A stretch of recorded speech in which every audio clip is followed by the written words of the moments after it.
Hello, hello, hello, everyone. Hopefully you can hear me. If you cannot hear me, please let me know. I'm trying out this new headset. So hopefully it is working. I couldn't find my actual mic. So hopefully you can hear me. If not, put it in the chat and let me know. But my name is C. I am the owner of CLM Custom Designs on Etsy and also as well as this YouTube channel. And my channel is about all things crafting. But as you know, it is Friday. And on Fridays, what do I do? Every other Friday, that is, I interview an entrepreneur. Even though you don't see anybody else on the screen but me, I actually do have a guest. Hopefully, they will be joining soon. And I see him right now. So let me let him into the room. Hello, hello, hello, Mr. Eric. How are you? Well, I'm telling you, this trying to get this technology to work got the brother sweating. I am so sorry for the delay. It is. Hey, it's Friday. What's up? I was just about to tell everybody we was having some slight technical difficulties, but then you popped right on in. So that is perfect timing. Let's get the housekeeping out of the way. If you're not already subscribed to my channel, please go ahead and hit the subscribe button. Also, hit the notification bell. That way, you do not miss anything that drops on my channel, which I do have weekly drops. So now that is all out of the way, let's get to the real reason why we're here. And that's because we want to talk to Mr. Smith. So, Eric Smith, Hey, hey, hey, hey. tell us what you do. Introduce yourself, my friend. Thank you. Then first question is my camera even? Am I even? You are perfectly fine. All right, thank you. Yes, my name is Eric Smith, and it is an honor and a pleasure to be here. I want to thank you, Carla, for inviting me, and I humbly accept this invitation to be part of your program. Like I said, my name is Eric Smith. I am the founder and the president of the Leoto Foundation. And Leoto stands for Living Every Day on Their Own. And we help assist blind people to gain a level of independence. And I'm also the owner and operator of Epitome Show Band. So, and yes, that's a brief intro. Okay, so you got a couple of things going on. Which one Oh you yeah. want to jump into first? Which one you want to jump into first? Let's talk about Leoto. That's my baby. Okay, go with it. Tell us what the Yoto, well, Sure. tell us what it stands for, but repeat that again and then tell us what you do. Sure. Yeah. So Leoto stands for, as I stated before, living every day on their own. So during the pandemic, I started learning how to read Braille. Now, I lost my sight over time gradually. In my family alone, there are over like 20 people in my family who are blind. Wow. And there's a lot of resources out there that people may or may not know about. But once I started learning Braille, people thought that Braille was maybe a lost cause, or because of technology. You have audio books, you have screen readers, you have tech readers. So what I offered was to still to teach those people who are interested in reading Braille courses so they can learn. And we do it virtually. And what has happened is, you think about it, if you rely on your devices or your computer, but if the power go out, well, guess what? You can't read anything. But knowing how to read Braille, you don't need electricity to read Braille. You don't even, so it helps out a lot. So what we do is we teach twice a week, and we are teaching in over 20 states and 3 countries. I have a couple of students that are in South Africa, one in Nigeria. I had a student that was in England. And so it's just a wonderful opportunity that I have to show and teach these students how to read. And I have a few instructors, and all my instructors who help me for the most part are blind as well. Okay, okay. So have you always read Braille? No, I just started reading Braille in 2020. Uh, Oh, wow. Really? yes, Pandemic put yes, you. during the pandemic. Yes. No, but I was introduced to Braille back in my 20s, but my sight was better at that time. So I was able to see the dots instead of feel the dots. But Gotcha. now, since my sight has deteriorated over the years, now I can actually feel, and I'm able to decipher what my hands are touching. So you just was it COVID because we had all this downtime, or because, like you said, your site deteriorated? Yes. So at the beginning of 2020, I was invited to participate in a program that was entitled Teach Blind Inmates How to Read Braille. And my first thought was like, now, if they had low vision or blind, why did they commit a crime? Right. But okay. I didn't get away. Well, they didn't get away with it, but still. Yes. So, but what I found out is people who might have been in prison for a while, and over time they may have lost their sight for various reasons. Okay. Well, but the pandemic, we started at the beginning of the pandemic, but the pandemic was has shut the program down. Okay. But I continue working on my braille and working on perfecting my craft during that time. Okay. So how long since you just started in 2020? It always fascinates me. I mean, I have a friend who's blind and I see her doing braille, but it just seems like it would take forever. To me, all the bumps look the same. So I don't need, how long did it take you to learn? It took me about maybe 6 months to 9 months or so. Wow. I say a little less than a year because the thing about Braille, see, people who have sight, they read something every day, whether they want to or not. Whether you're looking at the microwave, you grab something out of the refrigerator, you're reading something every day. Well, I tell my students that you have to touch your Braille regularly in order to condition your fingers to recognize what it is feeling. So that way your brain can make the connection on the words that are the dots that are on the paper. Makes perfect sense. We don't even think about that we read every day. You're right. Our eyes just automatically do it. It's not something we actually Hmm. think about, whereas you guys have to make a conscious effort to make sure Yes. that you're reading something every day. Okay, so you got involved with this program, started teaching yourself, then you get involved in this program. Program shuts down, but you decided, okay, well, I can find myself some clients. Now Hmm. what I'm doing, Yes. I can turn this into a business. Hmm. Okay, Yes. okay. So as I always tell people, sometimes necessity is the mother of invention, right? Hello. Yes, right. Yeah, so it was something that, and I'm sure it's probably a hole in the market. You might have cornered it because I don't hear people talking about it anyway. That type of thing. So by yourself needing that services, you figured, hey, if I need it, it's other Hmm. people that probably need it as well. So let's see what we can do with it. So I absolutely love that because a lot Yes. of times people will try to think out like what all these crazy things, and I'm thinking just look around you and see what you use every day, what you need every day, and that is really where Hmm. this comes from. You don't have to recreate the wheel. you know Exactly. Other areas that we also help with teaching technology as far as like how to use the screen readers and the voiceover programs on the different devices. okay, okay.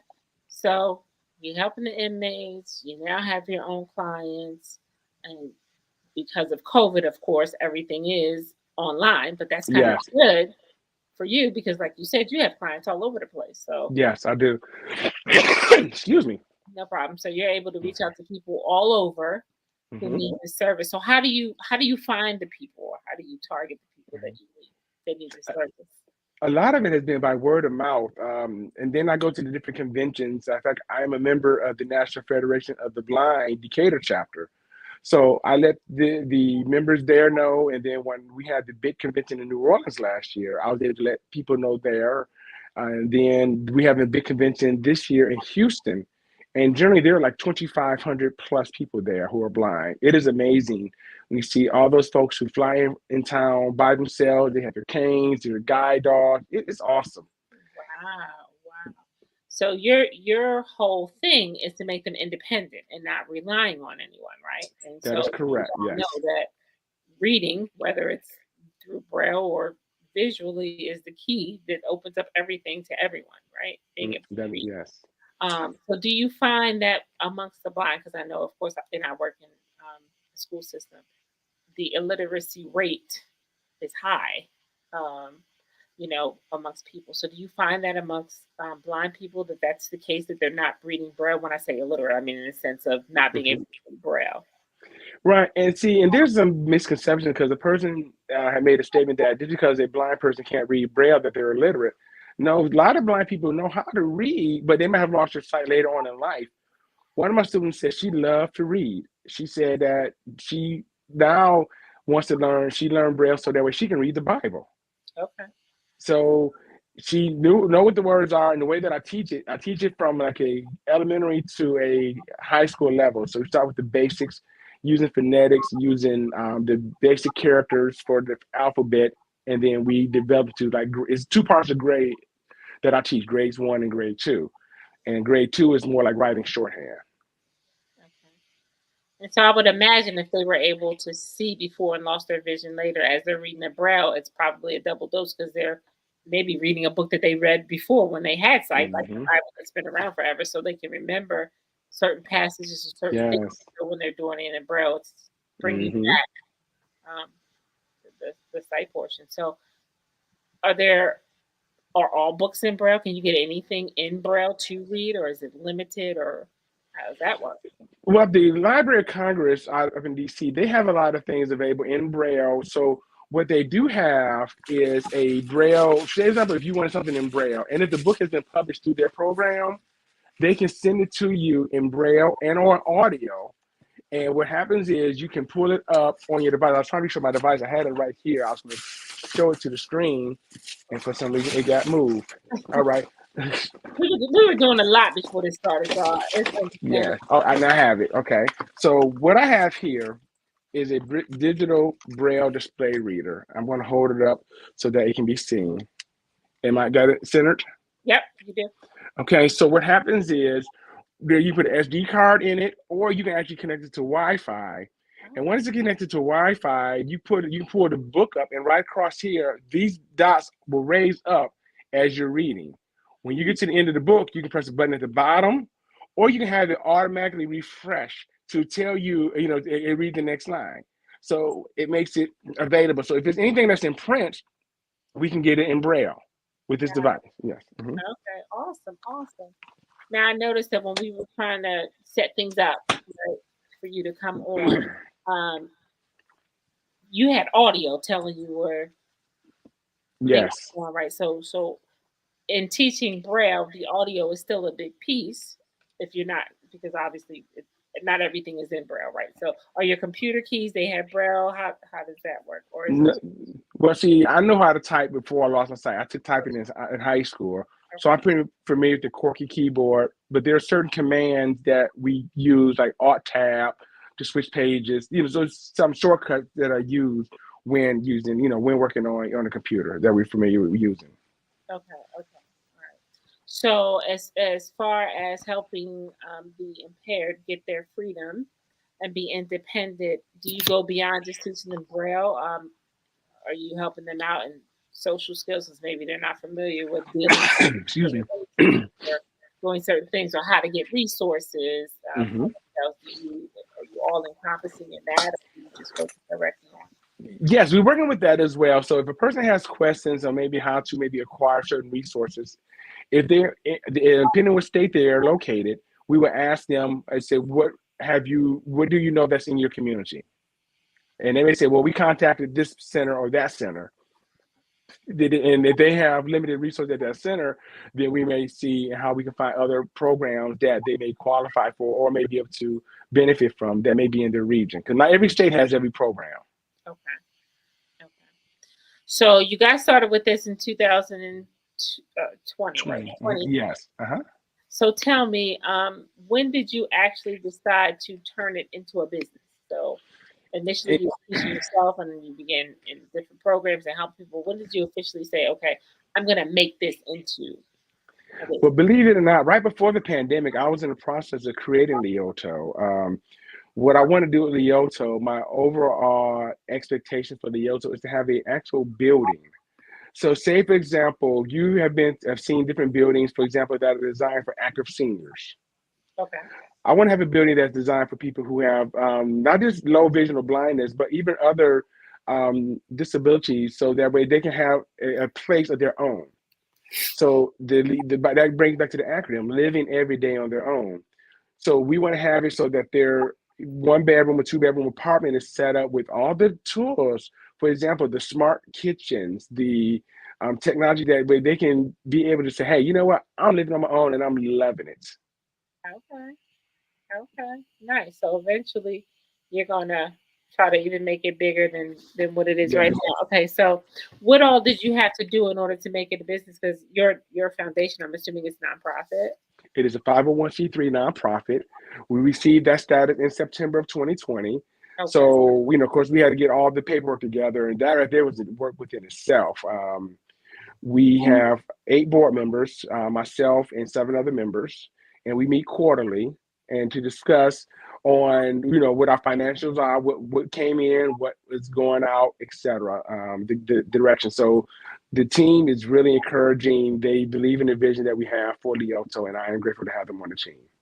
Awesome, awesome. Most people I talk to are for profit. I think Hmm. you're probably the only person that I've spoken to that has a nonprofit, which that always fascinates me because I'm thinking, okay, if you have a nonprofit, then how do you get paid and all those type of things. I was talking to someone else who was Yeah. So, excuse me. So the way it's all about if I want to get paid, and the program we hopefully that will go to that level. Then just because it's nonprofit, I still I want to be in a position I can pay my staff members. I want to be able to still be able to have a payroll to pay for expenses because nonprofit, you still have expenses that are incurred. So, say for example, if I'm at a building, yes, we still have to make sure that the grounds are kept, the security is in place, the people who may be at the front desk are paid. So, yeah, even though it's nonprofit, we will still have a payroll to pay those who are still there working to make sure that they are able to provide quality service for all our clients. right, right. So people think nonprofit and think people aren't drawing salaries. It may not happen right away that you Hmm. get a salary. Nonprofits may take a little bit longer, but eventually you can get to the point where you can pay your staff and pay yourself and Yes, yes. salaries and things like that. And of course, with nonprofits, and correct me if I'm wrong, there's a lot of grants and things that go along Hmm. with Yes. nonprofits. So I would imagine that you had to understand grant writing and kind of do your research about that and all those Hmm. um, type things. So anybody interested in nonprofit, it sounds like Eric's your guy. You got any questions? Hey. he can answer those. So that's another avenue of going into business. Not everything has to be, just the sole proprietor or things like that. There are other avenues of business. So if there's other people who are thinking about foundations and helping people out and things like that, then nonprofit is the way to go. Okay, so you've seen the growth. What type of growth have you had? Have you seen your client base increase, Hmm. or people constantly you finding that there's a huge market out there for what you do? Yes, what has happened is like, okay, the first year I had like 5 students. But when I started out, I had my cousin who is also blind. So she was almost, I ain't gonna say my guinea pig, but I was like, hey, let me see if I can teach you this right here. And so she did really well. And then I had a few other students come in, and then I worked on putting together a nice curriculum for the students. And then people heard about it. They're like, hey, I want to take the Braille class. So this past April, we graduated 8 students. The previous semester, we graduated, I think, 6. So currently in this class that I have now, I have 12 students that are currently enrolled for this semester, and they will be finishing in September. Wow, nice, nice. So yeah, you definitely seen growth, steady growth Hmm.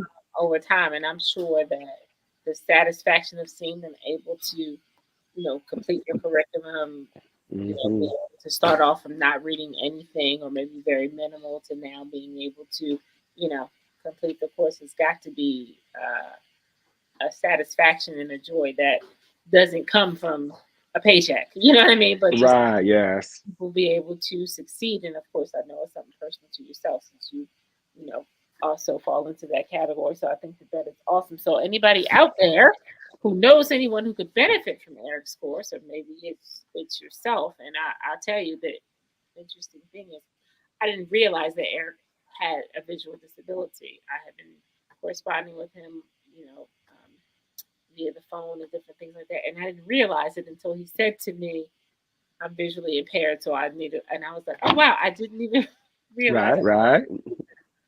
I would not know because Hmm. you do everything. I mean, when you look on your foundation and look on your Facebook and things like that, other I got people. to keep it moving. Got to stay Yeah, busy. yeah, exactly. So I love that. Of course, when we start off in life a certain way and things happen to us, whether it's visual, it could be any type of health. Sometimes we can get depressed. Sometimes we can Hmm. find ourselves just kind of like woe is me type of thing. But Eric definitely helps us to appreciate that life is not over. There's things that still have to get done, still things that Hmm. that you can do, still have an awesome quality of life, and keep it pushing. I mean, Hmm. you know, become your own business and things like that. So I think that that is awesome and inspirational to people as well who may have any type of disability to let them know that life goes on. We still do everything everybody else can do, and whatever else. So, might be different, adaptable, may take a little longer, but we certainly can get it done. So basically, if someone wants to reach out to you to tap into your services, how do they find you? Okay, they can hit me directly at my email, which is esmith@leoto.org. Okay, and that's Leoto, right? Yes. Okay. All right. So they can Yes, hit. and so yes, and the website is being is still we're still under construction. We had it up and running, and then we had an issue with the server and came down. So we trying to get it back established because now we have to re-enter all the information. But yes, we're hoping to have the website back up, and it will have a list of all the board members and everything on it. Okay. What about social media? As we said, you started this Hmm. during the pandemic. So at that Yes, point in time, all we had was kind of social media. hmm, So can they find you on Facebook or Instagram or anything like right, that? right. For Leoto, it's the Leoto Foundation. Okay. Okay. On Facebook. Give me 1 second. Stop. Okay, there we go. So it's the Leoto Foundation on Facebook, Instagram. Instagram. Okay. Yes, and yeah, and on Facebook it is also the Leoto Foundation. Okay. Okay. So you are on all social media platforms. They can reach you there. They can reach you by means of your Yes. email address. So if you need any of his services, if you're looking for places within your community, resources, he can help you with that. If you're looking for devices that will help you, he can help you with that in terms of if you need help actually learning Braille, he can help you with that. So he's kind of a one-stop shop Hey, that's right. with all those things to get everybody on the road to independence. And that's what we all want, a level of independence. So Yes, Leoto is not only an acronym, it is a verb. So we want to make sure that people realize that it is an action verb, living every day on their own, making it happen. And our motto is to let your heart see what your eyes cannot. okay. Okay. I love that. And did I see that maybe the O was a lion? Yes. Okay, so what's that representative of? We were just trying to figure out a nice logo. Okay. People think that oh my, he's a Leo. Maybe it's a Leo thing. No, and you're gonna see Leo at the beginning of the word, but I thought that a lion, because lion represents majestic strength and power and king. So I thought it was something that is like you hear me roar. Like yes, we can make things happen. But we thought it was a nice logo for Yeah, people. I thought about courage too. Sometimes it takes a lot of courage to step out Hmm. and do things outside the box like that. So it made me think of that. I thought it was a nice logo. So I wanted Thank you. to ask where that came from. So I think that is awesome. So you talked a little bit about it, but if you think about, maybe a couple of years down the road, maybe 5 years down the road, what do you see the business? You talked about having an actual space, which I'm envisioning kind of being like a senior center or a resource center Hmm. of that sort. But talk a little bit more about where you kind of see this going. That's where I like to see our 5-year game plan is to have our own building. Most grants that we're looking into require for you to be in business for at least 3 years, showing growth and showing stability. And this September will be our third year anniversary of the Oto, and we will be able to show that we have a stable clientele and that we are growing. So hopefully we'll qualify for other grants at the end of this year. Awesome, awesome. You probably have an awesome grant writer that I probably could use because there's a lot of grants out there, but Hmm. you need an awesome grant writer to get those, to get Yes, yes. those grants because I tell you, people don't realize how much money is actually out there on the table that people want to give you. You know, Hmm. you just have to tap into them.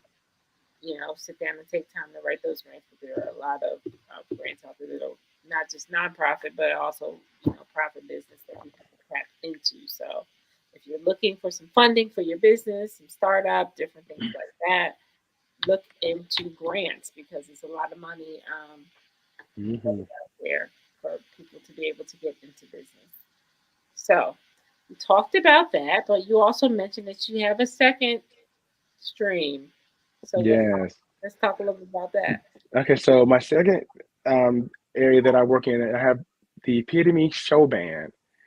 And this past April, we just celebrated our 17-year anniversary show of being together. Okay. and we had a big event at the 37 Main Avondale facility, which is in Avondale Estates, and the place was beautiful. The sound, the lights, it was just an awesome venue for us to host our event. We had a packed house, and we got the fact the video. It was just uploaded today from that concert, so we have that on the website. Well, it's on a YouTube channel, so if Okay. people were to go to the website, there's a link to take you right to the YouTube channel as well. Okay. Okay. So how long have you said 17 years? What instrument do you play? I'm the bass player. Okay. All right. Let me say, let me read the bass, the bass, the bass. Yeah, yeah, Yeah, about you the gotta bass. add that Yeah, in your about the question. bass. Yeah, about the bass. Say How you bass. doing? Oh yeah, yeah, You gotta talk like that. yeah. Okay. So have you played instruments from young? Always played instruments?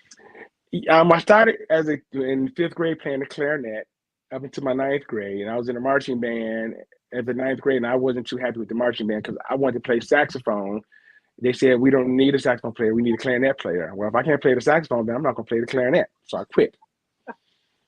So then later, I started taking piano lessons, and then I had my own job. So then I bought my own saxophone. Then I tried to teach myself how to play sax.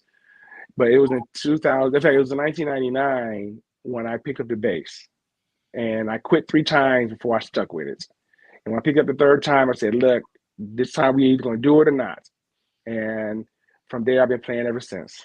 Okay. Awesome. Awesome. So how many members of your band is it? The full accompaniment is 8 people. Okay. That's for our big show. Now we have done shows where there's only four, maybe five, so we can could tell the show or the band to what a person's needs are. Okay. So what type of music? We do R&B and jazz. Okay. Yeah, in 2014 or 2013, I released my first CD, and we had a CD release party down at the Underground, as a matter of fact. Okay. So what's the name of the CD? The name of the CD is called Eric Smith, the Next Boss. Okay. All right. Nice. So did you bring everybody together? Yes. Excuse me. I am so sorry. My allergies are kicking me this week, so I am so sorry. Okay, I understand. I understand. I live in Maryland. Allergies are horrible here. Yeah. So I went back to school in 2005 to get my degree, and I have a minor in music. And in my sophomore year, I took this jazz combo. But when the semester ended, I told the guys, "Hey, let's keep this going." So the saxophone player and myself, we decided to work on creating the band. Then I talked to Delisa, and in fact, we were at karaoke one night, and Delisa was singing, and I was like, "Oh!" And my wife told me, "That's your voice for the band." Okay. And so I asked her about joining the band, and then I called Atiba, and I asked Atiba if he played the keys. He said, "Well, do you have a drummer?" I said, "No." He said, "Well, I'm gonna be a drummer." I'm like, "Cool." So so it was a slow process, but now each of those members have went on to greatness. In fact, David, he lives in New York. He teaches at the School of Music up there. He teaches music for a career. Okay. Uh, Atiba is on the road doing a lot of sound and engineering for a lot of the big artists. I think one year he was working with the Fantasia and Charlie Wilson concert, and then he worked with Migos and all this. So he was constantly working.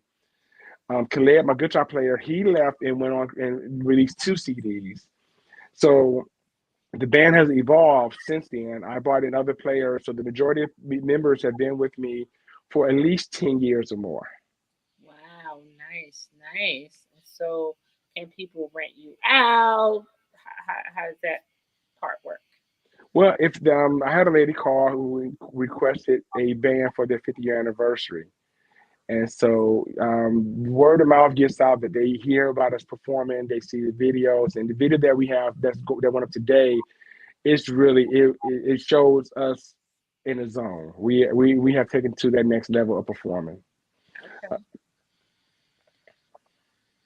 All right. Awesome. Awesome. So people word of mouth call you and whatever, and it sounds like you kind of will book gigs too. You talked about your anniversary concert that you guys just did.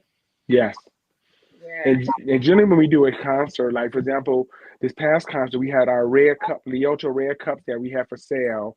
And when we did that at the concert, and we also at the halftime, at the intermission, we have our MC and we have my daughter who was there talk about Leoto. In fact, several of my students were at the concert, as a matter of fact. So we talk about Leoto. So I kind of let them both work with each other. So whenever I do a show, I talk about Leoto. Yeah, for sure, for sure. Yeah, it makes perfect sense. It has time, like you said, an intermission going and talking about Leoto, and that gets you in front of audiences for donations Hmm. and different things like that, or post Yes. ticket sales and so on. Serena's in the chat. She said you're multifaceted. She said you keep Thank you, busy. Trina. Yeah, yeah, definitely. I don't know how you have time for anything. You just mentioned you were married and have the kids, so you you just stay busy all the time. So Well, it's I learned time management is so important. Believe it or not, I take a nap almost every day. I take me a 30-minute to 45-minute nap. I'll go to, and just relax and do wow. nothing. So it's all about time management. Okay, okay, that's what I was going to say. So you find that the biggest thing to keep you straight, I'm sure you probably need a calendar too, but um, just kind of time management, booking yourself, because I would imagine like for for shows and gigs like that, you may be booked out months in advance. Well, I am in the position now that I can accept or decline a job. So we're not desperate for a show or a gig. We play music because we love it and we love doing it. Some of the places here in Atlanta that they don't believe that I have the marketing capability to bring in a crowd. But whenever we perform at a facility, it is generally packed. So I market hard. I get the word of mouth out. So when we do a show, we will give you a quality show, and then I make sure that my volunteers work really well with the staff of where we're going as well. Um, but before I even book your job, I call all the band members and say, "Hey, I need everybody's calendar. Let's talk about upcoming shows, upcoming events, because we just don't do a gig; we do a show. Okay, understood, understood. Now, do you guys travel, or is it just local to the Atlanta area? Only in the Metro Atlanta area, in the outskirts cities. Okay, okay. However, Uh-oh. price is right. If the price is right, Oh, that's right. if the price is right, we will bounce. It's on a case by case basis, huh? That's right. That's right. Understood. But I love that you said you play because you love to play. Because I Hmm. think anything you do, right? Once you decide you're not punching the clock and doing 9 to 5, once you leave that world, everything you do should be because you love it at that Hmm. point. It's, Yes. and it keeps you motivated when you love it, and it's easy to sell it. You know, when people Hmm. love what you're doing, it's easy for them to fall in love with it. So music, of This, yes, there's a part of this show that we've recently done. We do a Janet Jackson song, but as a breakdown part, I started dancing. Now my daughter, who was in her 20s, she's out there on the dance floor getting people involved. So we break it down, and she's out there breaking it down with the audience. And then the saxophone player walks over to me on stage, and we just clown. We just start, we get to the zone. Okay, so your And daughter's your hype man, huh? yeah, oh yes, yes. Hype is an understatement. Oh, okay, okay, that's nice. And I always talk about when I do these things that in order to be successful as an entrepreneur, you need a good team. Right? Hmm. You gotta have good people around you, people who got your back, people who don't just tell you what you want to hear, but tell you what you need to hear, right? Right, right. So without that, you absolutely are going to struggle to be successful in anything. So I love Hmm. that you involve your family. You got your daughter involved in different things like that that support what you do, um, and that's just priceless when you have someone like that. So I think that that is absolutely awesome. And I love that you said you're at the point where you're not hurting for business. You can take it, Hmm. leave it, and that's a nice place to be in too, because you don't want to just put yourself out there for anything, right? Because this is your name, this is Yes. what you do. So people don't realize that they also have a choice, right? When people are Hmm. saying, "Hey, here's my business," you can say no. You don't have to take everything. Yes. And not only that, all money ain't good money. Yeah, Just because a job came through that pays a lot of money, don't mean it may be the best situation either. So I evaluate everything on a case by case or a gig by gig or show by show as well. and I'm sure in the entertainment industry, you see Hmm. that quite a bit, and more than maybe most. But you're absolutely right. All money is not good money, and chasing money is not the answer to everything. Right. Because again, you do have to remember that it is your reputation, it is your name that's on the line. So you want to be very selective in what you associate your name with. So Hmm. definitely want to do your research when people are asking you, about participating in their events and different things like that to make sure that that is something that you want to be Hmm. associated with. So I think that that is awesome. So how often would you say in a month's time that you do shows or different things like Well, I do two big shows a year. I do my anniversary show in the spring, and I do my fall show around September, October. Um, Last year we did an outdoor concert in Lithonia, and we had been out the amphitheater. And they that expression Murphy's Law, whatever can go wrong will. that? That was the most stressful week I've had leading up to that show. One of my opening acts canceled about 3 hours before the showtime. But when I got on stage, it was showtime. I'm like, so you would never know once the show started. So it's the work that goes on before a show is, that takes a lot. But once we get on stage, we entertain. But I do two big shows a year. Some of the other places that I'm looking at, maybe just going to perform. I am looking at a few other venues around the metro area that I think that I may just like to perform maybe once a month, do like maybe a first Sunday or last Sunday of the month or Wednesday wind down. We're gonna look at something like that. Okay, so it's not just your band, like you said. You got opening acts and you're giving other people opportunities as well. So you're giving back. Yes, yes, That's nice too that you're in a position to give back, and that's what I tell people as well. Once you get to where you want to be, or somewhere around where you want to be, we have to remember to give back, right? yes, for That's sure. part of. And be careful what you say to me because one guy said, he was taking music lessons from me. He said, Eric, man, I just wanted to one day just perform at a show. So he got to a point he got really good. So I said, hey man, we got a show in a month and a half from now, and you're one of the opening acts. It wasn't a question; it was a statement, It right? was a state, right, right. So he opened up the show. He played one song, and the crowd gave us so much love, and he was like, "Thank you." All he can just say is, "Thank you for letting me live my dream." Yeah, yeah. That's what you got to do. You got to give people an opportunity. So that's so nice. We can't forget where we were at one time or how we got to where we were. So it's always nice to give someone else an opportunity.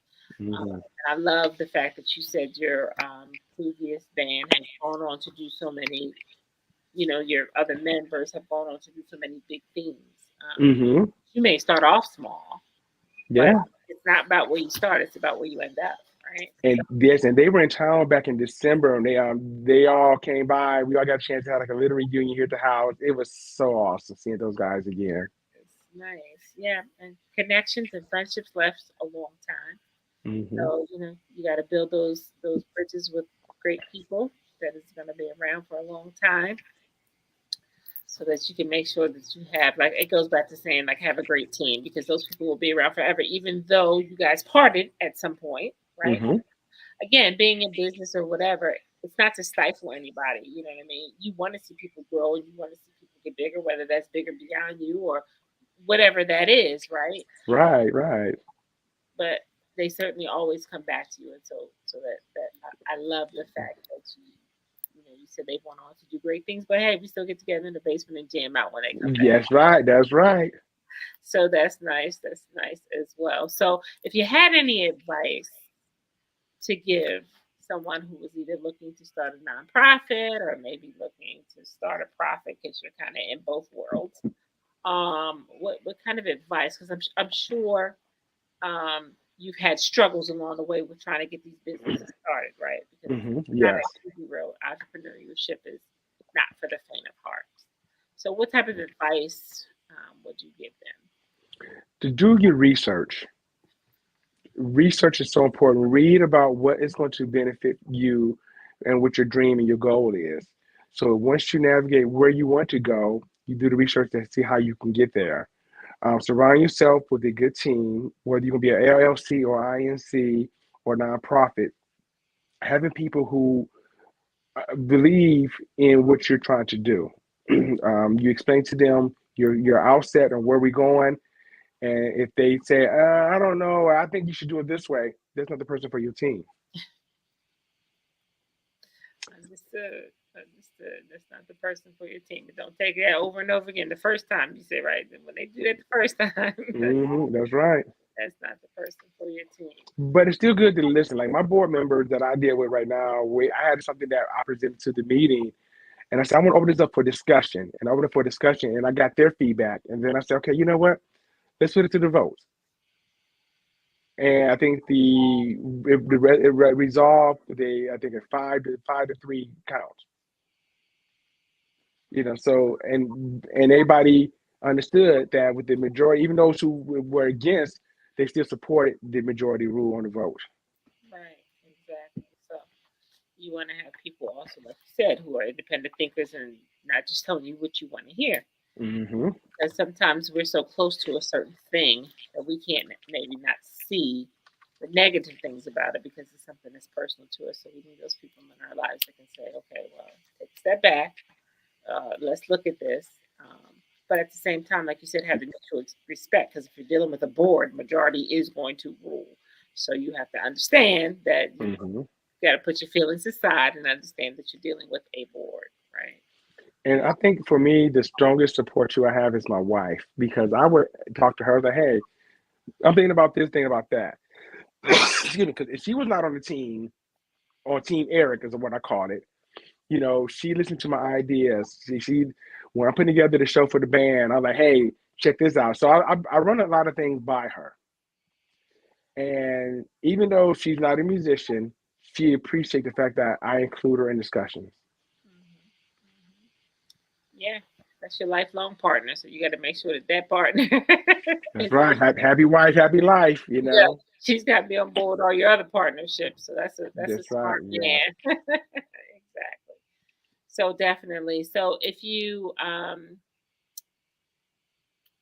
we talked about the challenges, right? That go into it, or maybe we didn't talk about the challenges. We said that there were some challenges. If you can think of any, can you think of some things that made it kind of maybe difficult to get started in any one of those particular areas that you deal with? For me, for the nonprofit, is finding board members in their time because everybody's so busy. Hmm. So finding people who had time to commit to meeting quarterly, and who take it serious. Who they when we have the minutes of the board, they taking the time, they read it, and they go back through it. So that was the hardest challenge, is finding the members that I knew that would be dedicated to what we're doing. Okay. All right. And I would imagine that probably is the same in band because although there might be plenty of people who can play music, they have to be dedicated to practicing. It's not just you get up on stage and do these awesome concerts. I'm sure there's a lot of practice that Yes, goes into it. yes, and once again, it's still working with people. I don't deal with drama. If you got drama, you got to go. I don't have time for that. The majority of the band members have been doing music for over 20 plus years, and they respect how I handle business. When we do a board and a Zoom meeting with the band, and I'll send everybody say, "Hey, these are the songs that I was interested in doing, but I want to get y'all feedback on some of the songs, and y'all have any songs y'all want to introduce." They know that I pay them on time when it's time to get paid. I treat them with the utmost respect when we are rehearsal, when we are at a gig. And a lot of times, when we're on stage, my wife will have my phone, and she's paying the band while we're on stage. Right, so So they're waiting for their money. yeah, so they get off the stage, they're like, "Oh man, I got thank you." Awesome. So what I keep hearing is communication. Communication is the key when you're working with people. Yes. You got to keep that open. You got to know what they think. It's not just, even though, like you said, you might have brought the band together, you might have brought the board members together, but you understand it's a collective, right? Everybody Yes. has something to bring to the table, right? That's why they're Yes. on Team Eric. Hmm. So just really listening to them, respecting their opinion, you know. But it is important to find people who do business the way that you do business, right? Yes. So that's definitely key, and that can be taken to any type of business that there is. That's, you just have to find people who respect the way that you do business, because again, It may not be for everybody. You might find people and think it's a great fit, but maybe it's not a great fit. You know what I mean? Yes, everything is not for everyone. Yeah, yeah. So you got to take the time, like you said, to do your research, to talk to people. It may require you to interview them a little bit, but to make Hmm. sure that you're entering into contracts. These are not just, overnight things. So you Hmm. definitely want to make sure that you've done your research and that you've talked to people. So, yeah, I would imagine that's difficult because everybody is busy. We live in a microwave society. People want things Yeah. really quickly. So to Hmm. commit blocks of time, I would imagine, yeah, you definitely got to find the right kind of people to be able to do that. But I'm very glad that you found your people. Sounds like Yeah. it is working for you on Hmm. both fronts. So again, people look into Lyoto, right? That's how Yes. you say it, Foundation, and check that out. Also look in, is it Eric Epitome? Yeah, on social media, so it's Eric Epitome Smith. That's my social on Facebook and Instagram. Okay.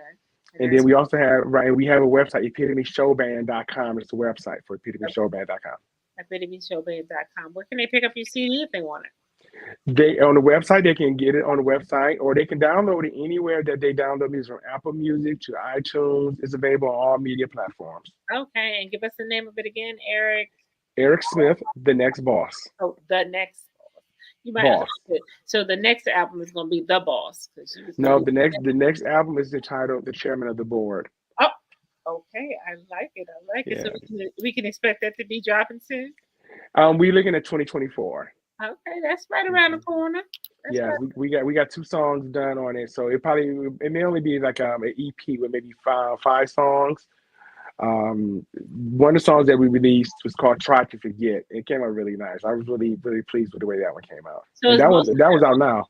is most of it all your original music? I know you said you do some covers, but Right, the CD is all original, and the song "Try to Forget" is original as well. Delisa, the lead singer in the band, she and I wrote the song. I did the hook, and she came up with the lyrics, and we kind of tweaked them, and it came out really nice.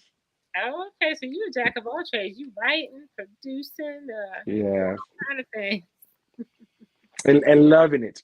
And loving it. There's nothing wrong with that. Nothing wrong with that. So, everybody, make sure that you go to all those platforms, check out his music. Stay tuned for what he has coming out in 2024 as well. Chairman of the board. Wasn't that a somebody else had a song, Chairman of the board, right? Frank Sinatra. Frank Sinatra. Uh Okay, okay, got you. So, I huh. hope that sounds familiar. Exactly. So, stay tuned because Eric has some awesome things coming down the pipe. And you said you have a YouTube channel, right, for the music? The video. Yes, yes. So the YouTube channel, if you go to the website, it's the link to take you to our YouTube channel, or you can go straight to Epitome Live Shows. Okay. EPITOMELIVSHOWS. And you'll see the 8 year anniversary show up there, and then you see the 17-year anniversary show. Okay. All right. So you are everywhere. Basically, if we put your name in the search, you gonna pop up somewhere. Boom. Well, see, now don't get it twisted, because there's some other Eric Smiths out there. But not epitome. Right. Yes, yeah. So Eric Epitome Smith is where I am on social media. Yes. Gotcha, gotcha. So, is there anything else you want to share with the people? I want to make sure you get to say everything that you want us to know. Any tips, tricks, anything else you want to share with people? Yes. So if you see a person, excuse me, I am so sorry. That's If a person is blind that you come across, a lot of times, we're trying to be out, and people will ask, "Sir, do you need any assistance?" If a blind person says, "No, I got it," then just say, "Okay, let them." But however, if you see them about to walk into the street and the car's coming, please grab them. Um, Sometimes a blind person may have maybe upset on why they lost their sight, or maybe they're having a bad day. But please do not let that one incident stop you from helping another blind person. The best way is to say, "Hey, is there anything I can help assist you with?" Don't assume that they don't need help, but just ask, "Hey, sir, do you need any assistance?" I appreciate when I'm downtown, people will ask me, "Sir, do you need help crossing the street?" And I love that. I was downtown one day, and a lady said, "Sir, can you tell me how to get to the underground?" And I said, "Now, I sure I can tell you, but let me ask you this: what made you ask a blind man for directions?" She told me Well, you out here by yourself, so I'm sure you know where you're going. And that's something. Yeah, so I tell you, you go down about 30 feet, you're gonna bump into a puddle, turn right when you bump into the pole, and you're gonna step into a little crack, it's a little puddle, she started laughing. So having a Yeah, sense of humor is what get me through a lot of stuff. yeah, yeah. And that is good to know. I didn't even think to ask that because you're right. I'm sure like anything else, there could be some insensitive things that you can say to someone who's visually impaired, but at the same time, it is there is a way to approach them. So Hmm. that is definitely. Yes. And talk to them now. What gets my goat is we can be at a restaurant and they'll go to my wife and says, "Does he need a Braille mean you?" My wife is like, "He's right there. Ask him yourself." Right. You know, so sometimes they think that the person is blind, he can't hear. I don't know why but I have no. Then they'll talk slow to me, sir. Do you need a the movie that made me laugh about that was See No Evil, Hear No Evil back in the day with Richard Pryor and Gene Wilder. Hmm. The day I found out that I was losing my sight and I couldn't get my driver's license, my cousin and my brother took me to See No Evil, Hear No Evil. And I laughed and I laughed and I said, you know what? I'm gonna be all right. I'm gonna be all right. Yeah, now you didn't open up a whole nother can of worms for me to start asking questions now that you didn't talked about that. Because they say once you lose one sense, another one tightens, right? But in your case, is that Yes, yeah, well, yes and no. What happens is it makes you use your other senses. okay? Okay. My daughter hates that I have good hearing because I'm like, hey, it's after 11 o'clock. Get off that phone. Okay, so it's just a matter of they're sharper because you use them Yes. more now than Hmm. we did before. Now, is there a difference in because sometimes you'll see a blind person with a cane, sometimes you'll see a blind person with a dog. Is there varying? I'm sure there's variation of sight because I know some people see outlines or Hmm. different things like that. Yes. Well, I plan to get I had a dog, but he died in 2021. But I plan to get another CNI dog. I'm filling out the application so I can get another one. Having a CNI dog is amazing because the dog he guides you around different things. You know, he make because he with a cane can tell you there's a low tree branch, but a dog will stop before you hit a low tree branch. Mm, You okay. know, and then different people have their preferences. Some people just not a dog lover, or they may be allergic to dogs, and they get around with their cane really well. I get along with my cane really well, for the most part, but I did better when I had my dog. Okay. Okay. And sometimes you'll see people carrying the cane and walking, and you're thinking they must be able to see something because they just carrying Hmm. versus. Why? Because it's an identifying mark too. Because, say, for example, if I go to ask for directions, I say, "Excuse me, can you tell me how to get to such and such?" Average person would say, "Well, you see that sign down there on the left?" Or if they see your cane, they, "Oh yes, you can go to the right about 30 feet." They're more descriptive. I got you. Okay. All right. You're educating us, giving us all these Mhm. little tips so we can be on the lookout for that. Okay. Now, I had an issue with one time on the bus. I got on the bus and I asked the bus driver, I said, "Excuse me, is this bus number such and such?" He never looked up to see that I had a cane in my hand. He said, "Well, what does the front of the bus say, my man?" And I said, "Well, if I could see the front of the bus," and I tapped my cane, I said, "If I could see the front of the bus, I would not have asked."